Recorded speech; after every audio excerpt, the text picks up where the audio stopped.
Hello student, welcome back to my channel. તો student, આગળની વિડીયોમાં આપણે શું ભણી રહ્યા હતા? સિક્કા આધારિત પ્રશ્નો. તો આજે પણ આપણે એને જ રિલેટેડ એક પ્રશ્ન સોલ્વ કરીશું. ઓકે, તો ચાલો જોઈ લઈએ શું લખેલું છે.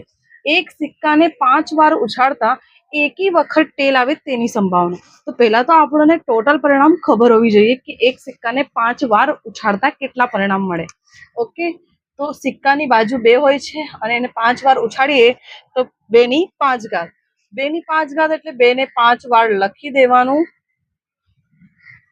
પછી એનું શું કરી દેવાનું? મલ્ટીપ્લાય. 2 દુની 4, 4 દુની 8, 8 દુની 16 અને 16 દુની 32.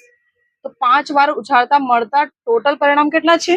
32. હવે જોવાનું કે માંગેલા પરિણામો કેટલા છે. તો એકી વખત ટેલ આવે, તો આમાં જોવાનું કે 5 વાર ઉછાળતા એકી વખત ટેલ આવે એટલે કે એકી સંખ્યા હોવી જોઈએ.